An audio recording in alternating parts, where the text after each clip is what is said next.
and welcome back to Mother Tongue, your eyes, ears, and finger on the pulse for all parents around the world. Let's get going, shall we? Yes. We are so incredibly excited to welcome Helena McDonald to Mother Tongue. Helena, how are you? I'm well. Thank you so much, Marianne. I'm so excited to be here. I was just saying to you before, it's always a shock to me that I'm the person that gets invited for these types of things now. So it's definitely a privilege to be here having this interview. So thank you. Oh, no, thank you. As I was mentioning, I'm so excited about having this this chat today. Purely selfish, because I feel like I'm very much in the thick of possible gestational diabetes at the moment, which I will go into in a bit. But before we get going into all the good stuff, can you please just tell our lovely listeners a little bit about yourself? I can. There's never a whole lot that I know. We start that again. I never really know what to say to answer this question, but I guess I'm a dietitian. I'm from Australia, so I'm based in Melbourne, but all of my work is online. And I specialize in gestational diabetes. So I really want to support women to know how to balance their blood sugar easily and in a way less stressful way than I know a lot of people do go through gestational diabetes. So I really want to make that whole process just way less stressful. And as well as supporting women to be able to know how to eat for life, really. I feel like there's a lot of silver linings that can be taken from gestational diabetes and being able to develop some really healthy, sustainable habits in the long term. And that does not mean restricting yourself or needing to totally cut out carbs and all that sort of stuff, which is all the things we'll get to during this podcast. But I guess I'm just really big on women also maintaining a really healthy relationship with food and all of that sort of thing. So yeah, that's who I am. It's so important because it is such a minefield, especially if you've never had any issues with your blood sugar levels before and then you hit pregnancy and you're like, oh my God, gestational diabetes, I've got it. What is it? How do I tackle it? And I feel like sometimes doctors can really hype it up to make it out that it's this big, terrifying thing that's really going to harm your baby. But actually, I think the reality is now it's becoming way more easy to manage and control. And as we'll get into in a bit, I'm pretty sure I had it with my previous 2 pregnancies, undiagnosed. Both kids came out okay. They were huge, massive chunks of humans, and they came out with low blood sugar. But by and large, they were all right. But before we get into that, I did want to ask, this is a really niche topic. I'm dying to know how you got into this. Yeah, I actually always think this is kind of a funny and rogue pathway into it. So my first, most of my first parts of my career as a dietitian were spent in hospitals. So working as a clinical dietitian and doing all of the standard, hospital type of work, which will be seeing a lot of people with malnutrition and, feeding tubes and things like that on the wards. And then I took on a role towards the end of that, a mat leave role in diabetes. So going to the outpatient clinics and doing the specialist diabetes clinic and some other bits and pieces. And then they wanted to throw me into the gestational diabetes clinic as well. And I was so reluctant. I was like, how dare you? I really don't want to do this, because someone else had been doing it. That wasn't part of my role at the time. And they wanted to put me into it. And I was so stressed because it was one of those things where I was like, totally beyond my scope. I had no idea. And there's this fear, I think, for a lot of health professionals around working with pregnant women, because obviously it's a really important time of a woman's life. And you just feel like there's so much that you could do wrong. And you're like, what if I say the wrong thing? Like, what if I give the wrong advice? And what if I cause some sort of a problem? And so I really didn't want to go into that gestational diabetes clinic. So I was like, I don't know the first thing about this. And then, well, obviously, I did have to go and work in the clinic. So it was me. And I'm sure that gives everyone a whole lot of confidence when they're thinking about who they're seeing for their gestational diabetes management, that it could be somebody like I was at that time when, you're just a dietitian thrown into the deep end. But anyway, I guess I'm fortunate in that, one of my character traits really is that if there's something I feel like I don't know enough about, or if I feel like I don't have a good answer, I will find it, because I don't want to feel silly and I don't want to feel like I'm not doing my due diligence for these women. And so kind of got thrown into the clinic, worked very hard to do a lot of homework for myself and lots of late nights of just reading guidelines and things like that to get across it. And then I just kept finding myself walking out of this clinic, even though I'd gone there so reluctantly. I'd walk out of there just with a smile on my face, and I was like, what is this about?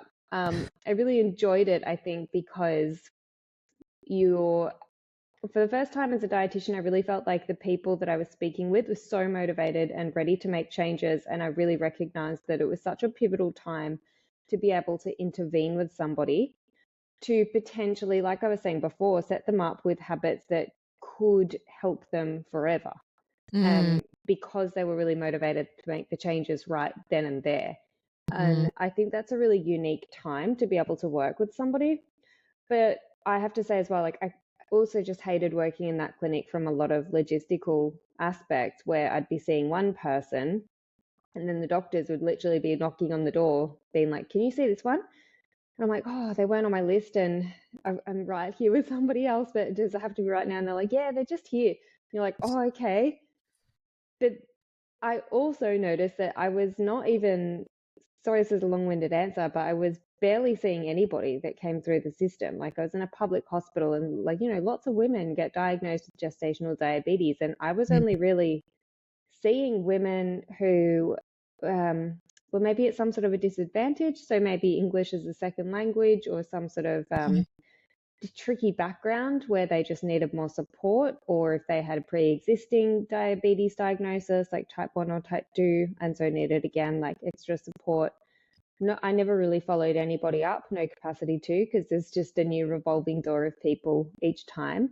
Yeah. And it's not like that was all I was doing as a dietitian. I was mostly working on the wards of the hospital and spending a couple of hours in this clinic a week. So you can imagine like there's no time to get to everyone. So yeah, I left the hospital. It was also during COVID and I just was so burnt out and decided to start my own thing. And I realized again, like I dabbled in some other niches and searching online and stuff, and you see like streams of like gut health dietitians and relationship with food dietitians and all this stuff, and looked up gestational diabetes. And I remember once looking it up to find it something to listen to for myself, trying to learn about it. Yeah. And I was like, why is there nothing? I was actually really shocked. And so I was like, well, I guess from a business perspective as well, it makes sense. And just because no one's getting the help that they could be. So I just tapped into that social media space thinking like, well, this is clearly somewhere people go to find things out. I guess I can fill that gap. So Yeah. that's the story. Love it. And I mean, honestly, thank God for you, because as you rightly said, there's so little support out there. And I find that you can get your support from your doctors, or you can get a bit of information from your doctors, also from your midwives. But from my own personal experience, I feel like there's so many other things going on with the OBGYN that they're a bit like, oh, gestational diabetes, like go and figure it out. You've got it, go figure it out. Here's the blood test monitor machine, or here are a few options of ones that you can buy. And I'm like, okay, cool. Yeah. But before we just get into my story, I just wanted you to give our listeners an understanding of what gestational diabetes is and what the causes are. Are there causes, or is it one of those things that you're going to get it if you're going to get it? Yeah, it's a really good question. We really do need to clarify what we're talking about here. So I'll start with kind of the last part of that question in terms of, do we know if there's any causes? I think there's a lot of unanswered questions in this space. So we know there's risk factors. I wouldn't say we necessarily know that there's causes, and for some people it can be luck of the draw. But in terms of what gestational diabetes actually is, it's essentially high blood sugar during pregnancy. So high blood sugar that's only occurring during that pregnancy period and not outside of that. And really underlying that is, I'm going to try and simplify it as best I can because I could talk for a long time on just exactly what it is. But when you are pregnant, right, you've got your baby and you've got your placenta. And the placenta is producing hormones that are supporting the baby to grow, all that kind of stuff. And so those hormones, if you want to say it really simplistically, they essentially block the action of insulin. Now, I also need to clarify what insulin is. So insulin is a hormone and it's produced in your pancreas. which is an organ in your body. And so the insulin, you can think about it as like a key, okay? And so when there's sugar in your bloodstream, and mind you, there always is sugar in your bloodstream. We always need a steady supply of sugar in the bloodstream just to stay alive, just for all of our basic functioning and needs, right? And every time we eat some sort of a food, it's going to get broken down into sugar in our bloodstream. So when I say the words like sugar and carbohydrates, they're kind of interchangeable. So for example, you eat a banana and it gets broken down into little sugar molecules in your bloodstream. And then we need insulin being produced by the pancreas to come over to the bloodstream. And that's like the key, and it's going to transport the sugar, because the sugar needs to get into our body's cells, but they're locked. There's like a whole lock on the door situation. And so the insulin needs to open up that lock to get the sugar into the bloodstream, right? Can't get there on its own. So then coming back to the placenta and how that's producing hormones, it's essentially blocking insulin from doing its job effectively. So if the insulin isn't able to come and open the doors, open the locks up on the doors, then the sugar is basically just going to stick around in the bloodstream. There's going to be a whole backlog of sugar that just keeps getting filtered in.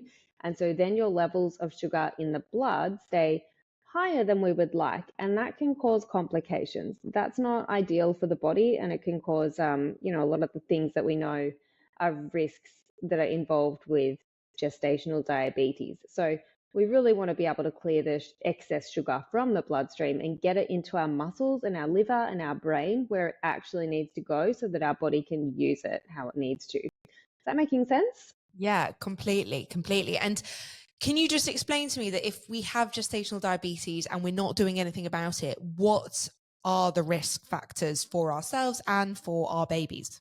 Yeah. And so I'm going to make very clear as well before I get into this. And also I didn't really properly answer your other question, but that's okay.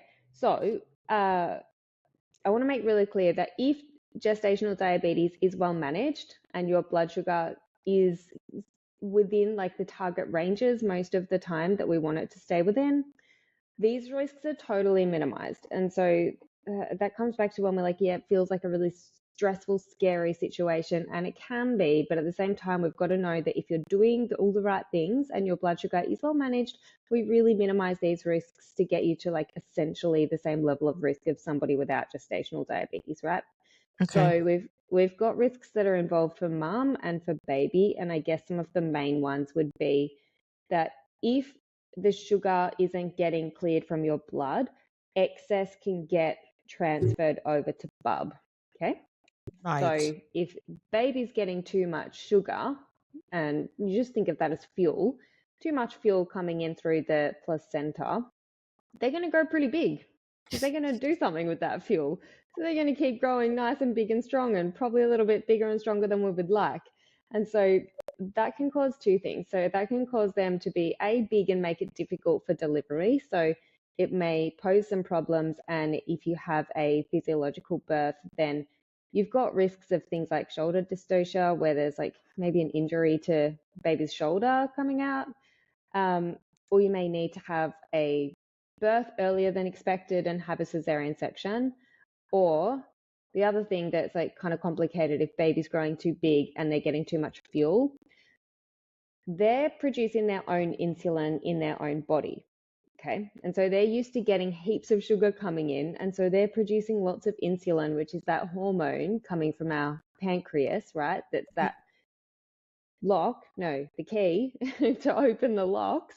If your baby needs to produce lots of insulin, once they're born and that sugar supply gets cut off, they're still going to keep producing that insulin because they don't know what's happening in the real world. They just know that when they're in the womb, they're getting lots of sugar. They need lots of insulin to clear it from their blood. So once they're born, their blood sugar can drop too low. That can be hard to wrap your head around at first, but you've got to remember, like, if they're getting too much sugar and then that fuel supply is cut off and they're still producing insulin to process the excess sugar that they're used to, their own blood sugar will just drop way too low because they don't have like the buffer systems, I guess, developed yet. So they would need more hectic blood sugar monitoring when they're in hospital, might need to go into like the NICU and stuff like that. Other risks, you've got a higher risk of things like preeclampsia, which is associated with having higher blood pressure. You've got higher risks of stuff like even stillbirth, which sounds really scary. Again, really minimal risk if everything is well managed.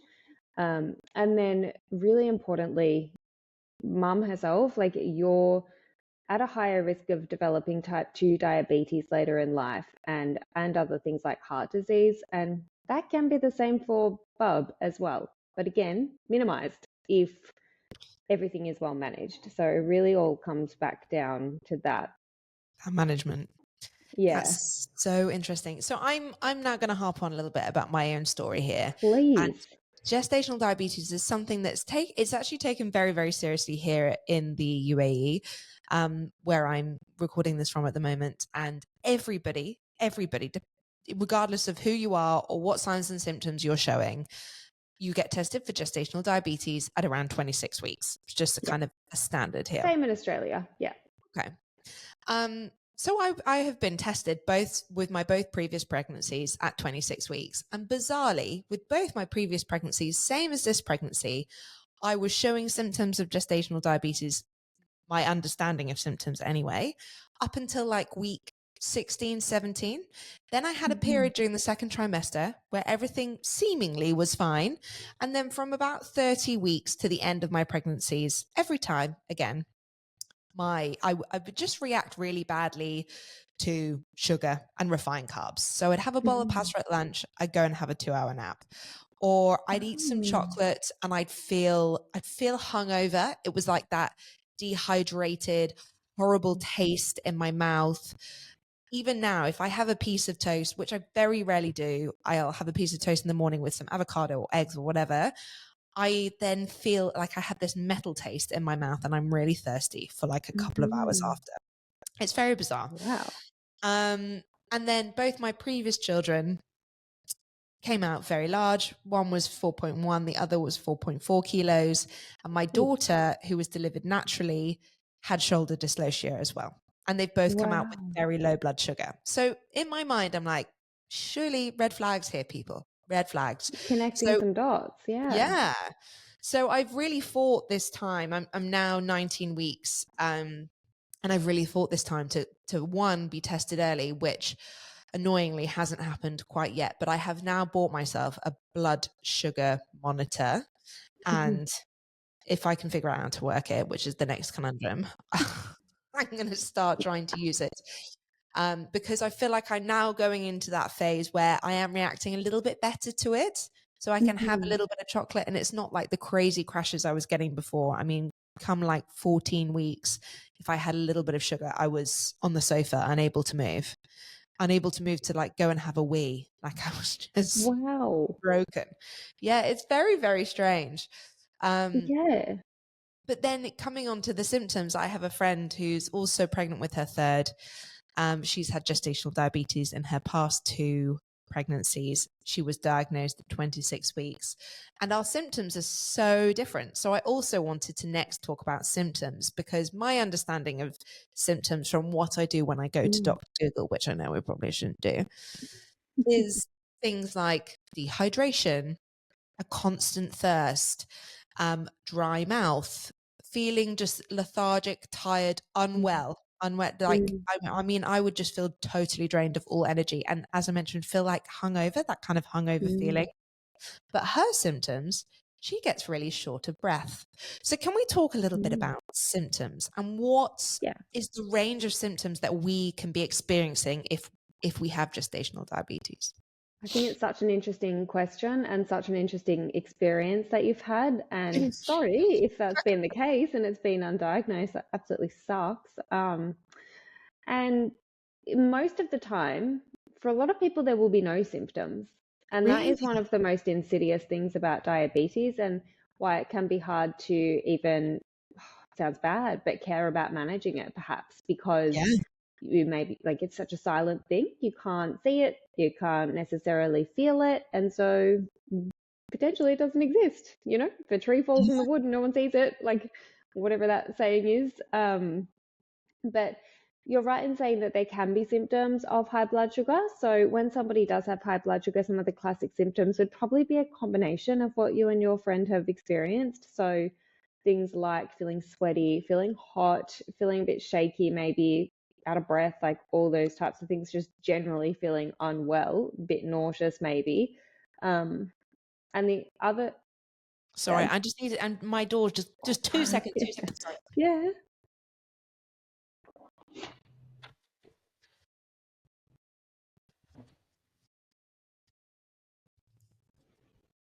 Sorry, please continue. It's so fine. The other tricky thing about it is that low blood sugar has similar symptoms as well. So, and the words are even kind of similar. It's annoying. So, hyperglycemia is high blood sugar. Hypoglycemia is low blood sugar. And so that would be similar if you had low blood sugar, that you might also feel sweaty, shaky, dizzy, like all of those yuck symptoms. And so for you, I wonder, like, without trying to diagnose you on a podcast, because I don't know how I'm going to go on that, but I wonder if you even had something like rebound, like low glycemia, low blood sugar, because that could happen.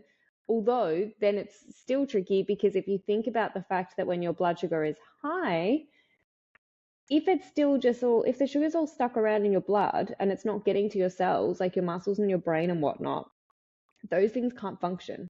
Yeah. And so your body kind of panics in this state of like, oh my God, I haven't eaten. Like, what are you doing? It's lunchtime. You haven't fed me, because it can't access that fuel that you've given it where it normally would. Does that make sense? Yeah. So with that, so I have, especially in the early stages of pregnancy, I found like I was not necessarily hungry all the time, but eating all the time. It was this, my body was constantly like, feed me, feed me, feed me, feed me, feed me. And I was like, oh, really? Kind of lent into that a bit too much. I feel like things have leveled out a bit now, but yeah, it's been a crazy journey. And actually, when I first started to feel really unwell, about 12 weeks, I cut out refined sugar and carbs from my diet, like like white starchy carbs from my diet entirely. And the difference I felt in 2 days was wild. I couldn't actually believe it. Really? Yeah, Wow. it's very strange. I mean, even, I loved how you said at the beginning of this podcast how, people think that when you have gestational diabetes, you have to cut out carbs. And no, that's not the case. I would, if I was having like green pea pastas, for example, or brown rice noodles or things like that, I was reacting totally fine. But if I was having like white starchy pasta, it was game over. It was game over. So interesting. The body knows. Yeah. Like, and it's so interesting. You must be quite in tune with your body as well to really be noticing that. And I think that's cool. And maybe I should also say, like, I guess like the other symptom, it's not really a symptom, sign to look out for is honestly just your blood sugar measurements, and making sure that you action doing that test. It's really great that it's also mandatory for you over there, where you do have to do that oral glucose tolerance test at around 24 to 28 weeks. I think we do it somewhere in that range, or earlier if somebody has got more risk factors. So yeah. It's very interesting. And I mean, the testing process, again, I was having a conversation about this with a friend the other day, I'm guessing it's very similar with you, where you go into hospital and you have blood tests taken over a series of hours, and in the middle you drink this very disgusting, very sugary drink. I mean, look, I have no kids. I don't know how disgusting it is, but I do hear that. Yeah. Is bad. And I know that some people, they don't want to go and have this horrible, sticky, sickly drink, because one, it makes them feel really, really terrible. And two, God knows what's inside it. So as an option, if people wanted, let's say they were feeling like me, if they're listening to this podcast now and they're like, oh my God, I'm 14 weeks and I feel absolutely terrible, would you suggest them starting to monitor their own blood sugar? And if they were to do that, how does that look? How do we actually go about monitoring our own blood sugar? Because again, I'm sitting here like, yeah, I'm going to monitor my own blood sugar. That was actually my husband coming to collect my phone to plug it up to the blood sugar monitor. But I actually don't know where to start in terms of actually tracking it. How do we go about that? I think I just keep saying all of your questions are really interesting questions, but they're really good questions, because I've got a few thoughts on this. So my first thought is that I'm actually a huge advocate for the test, for the standard glucose tolerance test, and I think everyone should do it. I don't care. I don't care how crap you felt and how much you hated the drink and whatever. I just need you to do the test because it's validated, it's important, it is the best tool we have for diagnosis of gestational diabetes. And you'd be kicking yourself if you missed this diagnosis, like you are, right? Yeah. You would have surely like gone back in time and do anything to be able to know and manage it better, right? And so just do the test. If you're concerned that you're displaying symptoms and things like that earlier, I would say 100% talk to your doctor and push to get the glucose test earlier and just do the test earlier. However, in saying that, even if you do the test at, say, like 14 weeks or whatever you said you are, you should probably still do it again when you get to about 26 to 28 weeks, because what happens during your pregnancy is that your placenta is producing more and more hormones, right? Because Bubby's growing bigger and bigger and bigger. So is the placenta, and the placenta needs to keep producing more and more and more hormones to help baby grow. And the more hormones that are getting produced from the placenta, the more interference there is with your own insulin's functioning, right? So as your pregnancy progresses, a lot of women notice, especially if they have been diagnosed and they are monitoring blood sugar, that it can get kind of harder to manage as time goes on. It's a real moving target. And so a lot of people beat themselves up about that. You really don't need to, because it's really just that hormonal effect where more hormones in the system, more interference with insulin. It's just the keys are not working. The keys are just like getting stuck in the locks and they're not opening up the doors. And so your sugar's going to stay higher in your bloodstream. So what I'm getting at is, even if you've done the test early on, you should do it again, because things might have changed. Now, if you choose not to do the test, which I wouldn't recommend, but if you do want to test at home as well, it would be really hard to know where to start. What people typically need to do with gestational diabetes is monitor at least 4 times a day. So you want to do it the very first thing when you wake up, and it's just a finger prick. You just prick your finger when you see what the number is.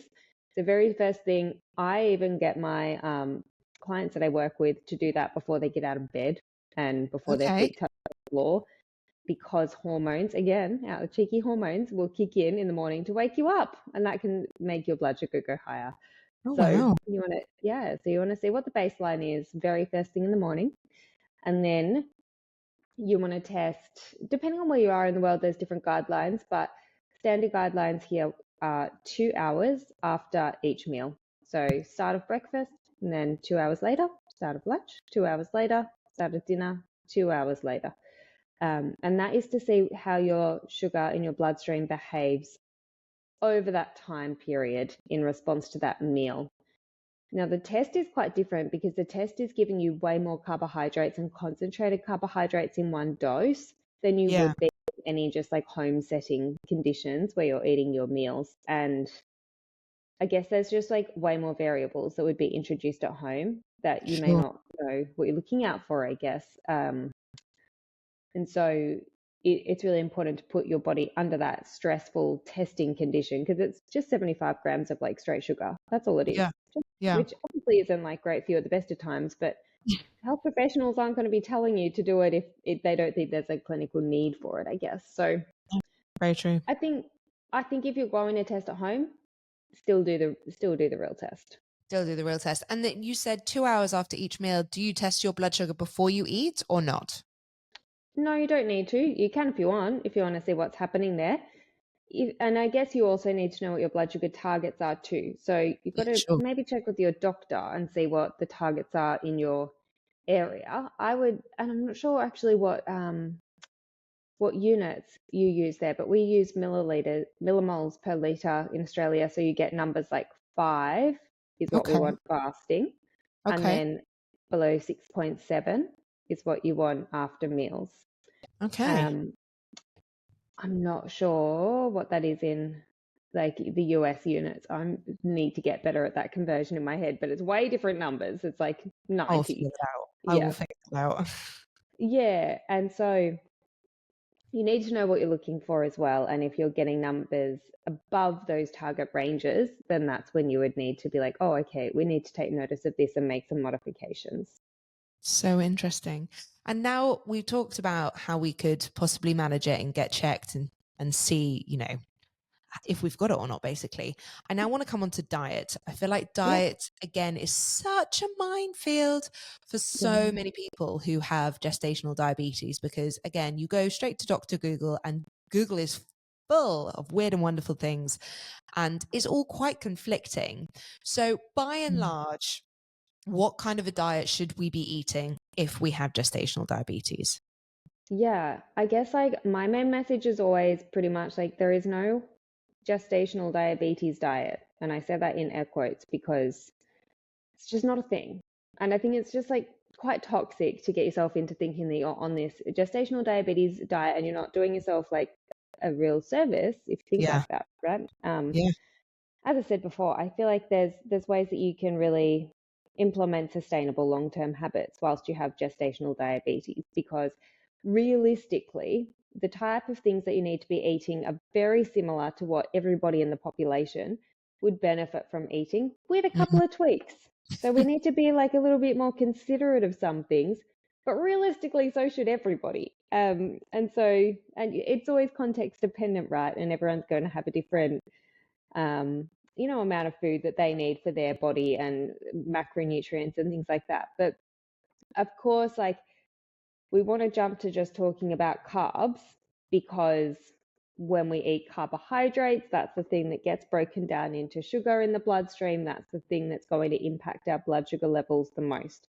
But Right. it's not the only thing that impacts your blood sugar, especially when it comes to your diet, right? So rather than fixating on the carbohydrates, you really need to take a look at the total diet that you're eating because a well balanced meal, I always say, needs to tick off carbohydrates. And ideally, you want those to be low GI. And GI means that they are pretty much like what you were saying before. So, like switching your white bread to multigrain bread, something like that Okay. because that means it's like a more complex carb, if you want to use kind of old school terms. Takes longer for your body to break it down. So you don't get an immediate spike in blood sugar. You get your body taking a little bit longer to break it down and release those sugar molecules into your blood. Gives the insulin, so the keys, a little bit more time to make their way Okay. over. But the other thing you really need to do is balance that carbohydrate with protein. So that's stuff Okay. like your chicken, fish, meat, eggs, dairy, things like that, to balance it out because protein and fats, so that's things like your extra virgin olive oil, avocado, nuts and seeds, all that lovely stuff, they can slow down digestion as well. So again, we're getting more time for the insulin to be able to come and do its job effectively. We're not just getting a huge rush of sugar into the bloodstream. So we want to have an appropriate portion of the right type of carbohydrate, and we want to get the protein and the healthy fats on the plate and some fiber. We want lots of color on there as well from fruits and vegetables and all the lovely stuff that we get involved with those. And, we can't miss the forest for the trees because while you're pregnant, you've got a lot of nutritional needs and your requirements for pretty much like every micronutrient, they increase. And you need to be eating a diet that is supporting your pregnancy and getting your baby the very best start in life. Surely that's a goal. Because the first 1,000 days, which includes the time that you're pregnant and before Bub's born, the first 1,000 days of a baby's life, so fundamental and important to really like set the tone, lay the foundations for how they're going to live the rest of their life and their risk of health conditions and things like that down the track. And there's so many examples that I could use, but it's like you can't just laser focus on the carbs and cut out your carbs and things like that with gestational diabetes and be like, I don't know, it's all just about like my bread that I'm eating. No, like you've got to figure out how to eat in a way that actually meets all of those nutrient targets just to support a healthy pregnancy as well. And if you're doing that and you're ticking a whole lot of like boxes on making sure you're getting all of those nutritional needs ticked off, you're probably eating a diet that supports really good blood sugar as well. And it's just being Okay. mindful about the carbs and how you pair them and all that sort of stuff. Am I making any sense? Because it's just such a big topic.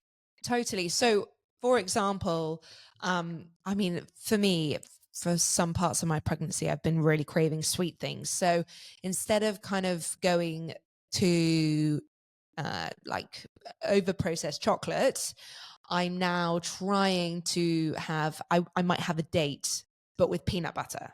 And I feel like that kind of balances out because it's the fat in the nut butter and Yeah. the sugar from the dates. They kind of, I don't know, it slows down the process. Yeah, it slows down that digestion. I would say though that again, without treating you like a client too much, if you're somebody experiencing lots of sugar cravings and things like that, I'd also be just be asking questions about what else is happening in your diet, because generally cravings pop up from deprivation and like intentional or not, and potentially like under consuming food. Like you need a lot of fuel to grow a baby. It takes a Oh yeah. lot. So if you're eating enough, often those cravings like kind of disappear. It's magic. Oh, don't worry, I'm eating enough. I was told the other day I've put on, I'm now nearly 20 weeks and I've put on 10 kilos in 20 weeks.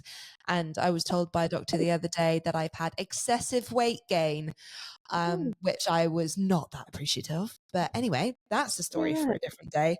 But no, yeah. the fueling side, I'm very good at the fueling side. But I do have a sweet tooth. And I've also found that dark chocolate, if I just have a little bit of dark chocolate, if I have too much, I still feel really crap. But if I have one Mm, square, and I mean, I'm talking about the big like lint yeah. squares, like a solid square, then I'm okay. But the bread and the pasta for me, it's the white breads and white starchy pastas that seem to really set me off. And Mm. the one thing that I am really missing is pizza. I feel like pizza spirals me like nothing else. Well, here's the thing. I guess my approach to gestational diabetes and the way that maybe I see things differently to other people and dietitians, I'm not sure, but these people might disagree with me here, but I don't think pizza and chocolate and stuff should be off limits for you. And I don't think that for anybody really, it's like what you should base your diet off. Of course, I don't want you eating pizza every day.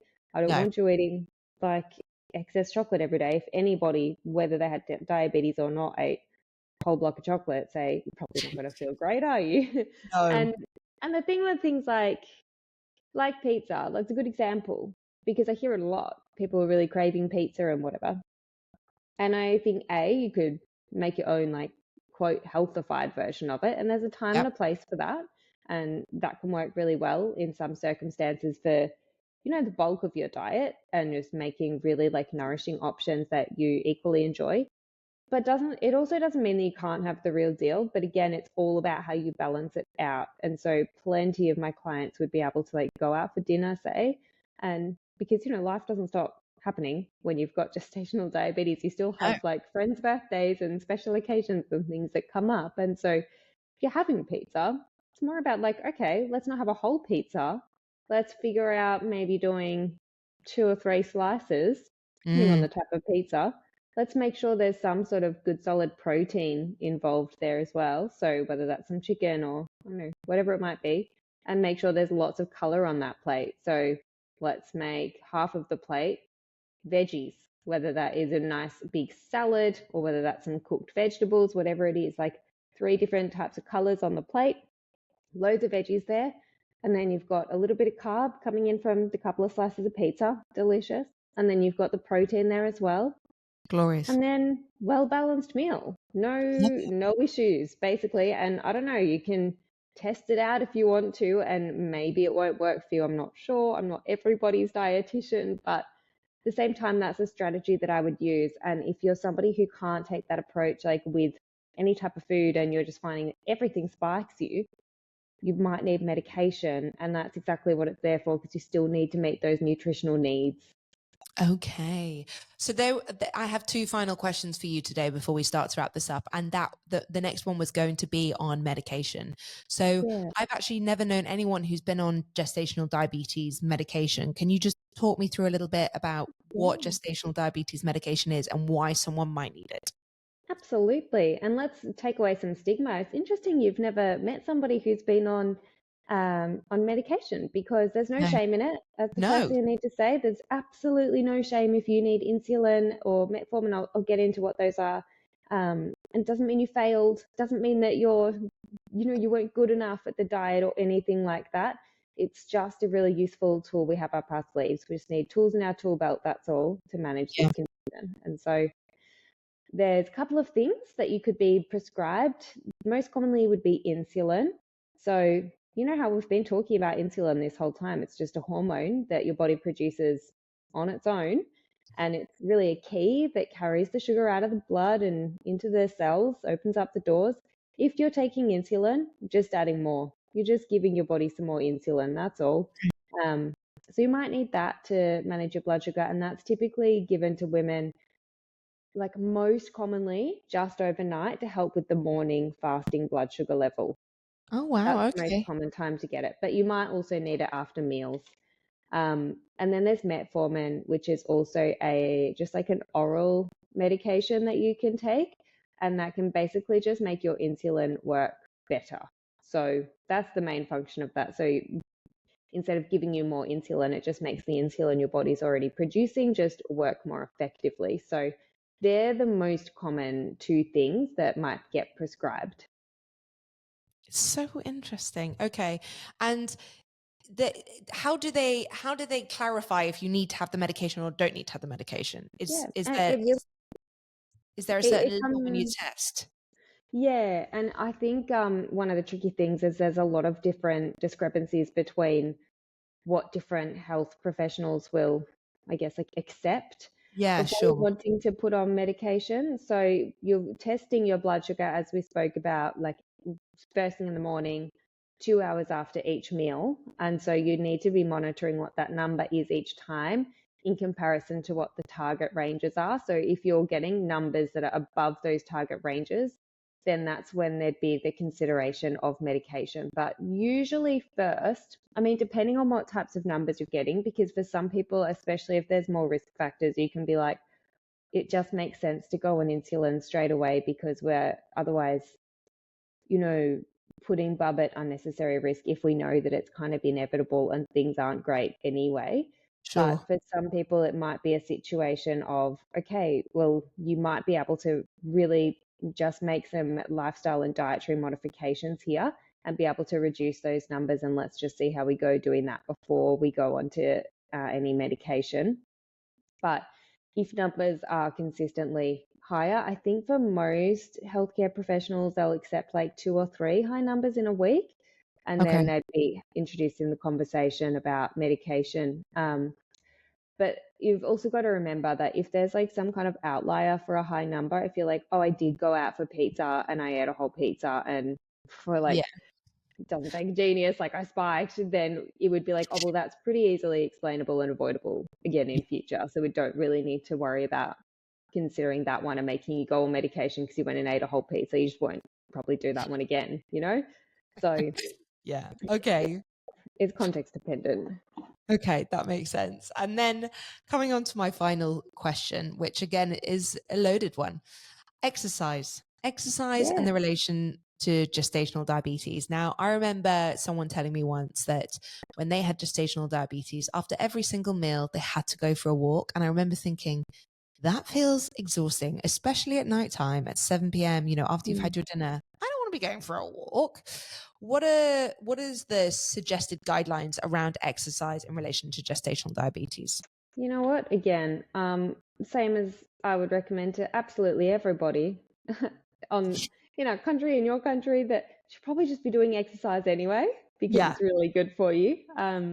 But yeah, no, exercise is really cool. Again, just like tool in your toolkit when you've got gestational diabetes, because exercise does two things, right? It carries some of the sugar that's in your bloodstream out of your bloodstream because it's like fueling your muscles to do the work, right? So if you need to go for a run, you need some quick fuel. So it's just going to tap straight into whatever you've got in your bloodstream already and use it up to fuel that exercise. And the other thing that exercise does really well is it helps your insulin work better again. Same as that medication we were saying before. So it's like a natural version, really. Like it makes your insulin more effective at taking the sugar out of the bloodstream. So dropping it down that way and reducing your blood sugar levels. And the very coolest thing about it is that hours after you actually do the exercise, you still get that effect where your insulin works better. So that's really cool. It can be like up to 12 to 24 hours that you still get your insulin working better after doing a stint of exercise. And it depends on the type of exercise you did. And so your friend might have been told to walk around after meals to help clear the sugar out of the bloodstream because they're just fueling that walk with some of the fuel that they've eaten in that meal.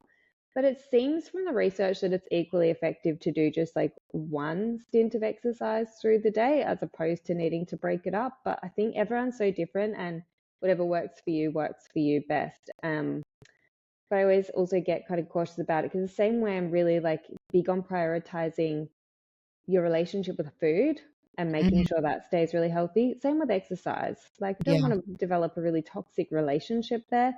And, it can be really beautiful in terms of mental health and all of that stuff as well. So I think do the exercise you enjoy. It doesn't have to be walking.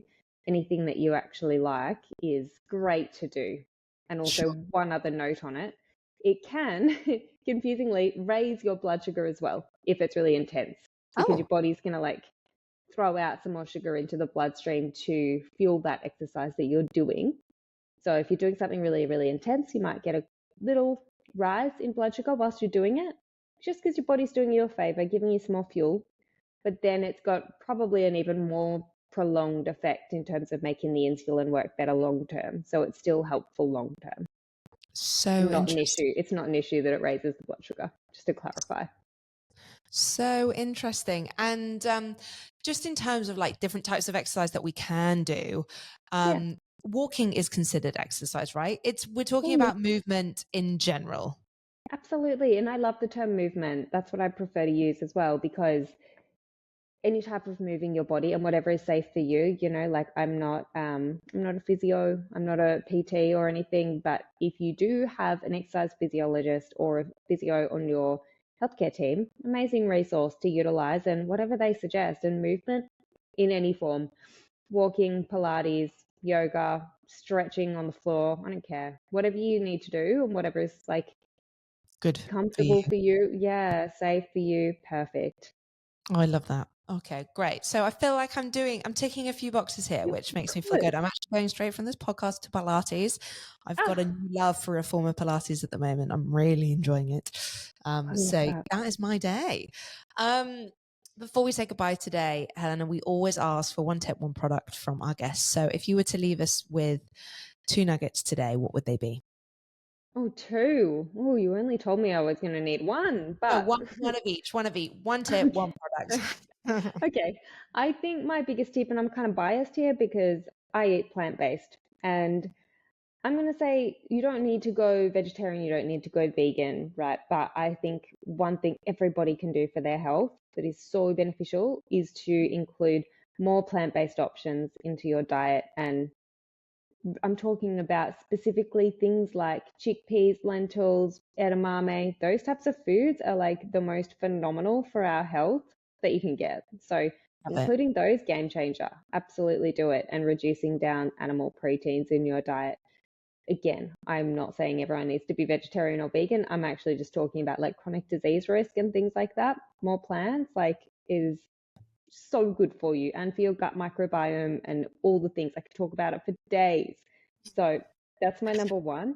I don't know, product. Oh, I really should have thought about this one more while I was talking. Hard to do when you're engaged in conversation. I understand that. Trying to think about what my favorite things are, and all that's coming to my mind is like coffee. To be honest, that is my favorite thing at the moment.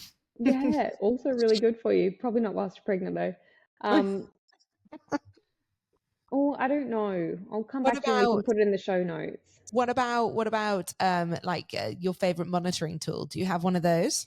No, because I don't actually deal with any of that. That's not my role. What about a food product? A food product. Oh my God, my mind has gone so blank. What What about What are you reading? what about like exercise? Like, is there an online workout platform that you like or anything like that? Mm, Or can I have a think and get back to you and we'll write it down? I don't know. yeah, that's fine. Do that. Have a think, and we'll include it in the show notes. Not a problem. Please. And Helena, for anyone who wants to reach out, ask you any questions, where can they find you? Yeah, you can find me in a couple of places. So my Instagram handle is at nutrition.by.helena. Come and send me a DM. I really actually like talking to people in my DMs. That's the best way to contact me. And I also have a podcast of my own. So that is called Gestational Diabetes Club. So you can search for that and listen to my lovely voice as much as you want. So we talk about lots of things around gestational diabetes there. And what else? I've got a free guide as well. If you go to my Instagram, it's always linked in my bio, and it is all about some tweaks that you might want to make to your diet when you have been diagnosed with gestational diabetes. And the idea with that is just to really help you avoid some of the common mistakes that I see time and time again. So please, by all means, go and download that one. And I've got under construction a guide that won't be free, but will be available soon, fingers crossed. There will be a more comprehensive guide to gestational diabetes and a customizable meal plan that's really just designed to be a replication of exactly what I do with my own coaching clients. So I should also mention that I do work with people with gestational diabetes as well. So you can talk to me in my DMs if that is something that you would be interested in. So yeah, and I'm going to think about what my hot tip product is, because I honestly just cannot think on the spot. Do not worry. We can definitely link all of this in the show notes, Helena. Thank you so much for being such an incredible guest today. I feel like I've learned so much, and I really love your approach to gestational diabetes. This is something I'm massively going to take on board and try and implement into my own life. And as always, everybody, if you've liked this episode today, please feel free to rate, review, subscribe, leave us a little comment. We'd love to hear from you. And you can find us on Instagram at We Are Mother Tongue. Helena, I think we're going to have you back at some point. I've so enjoyed our conversation today. Thank you so much for all your words of wisdom, and keep in touch. I will. Thank you. Thank you.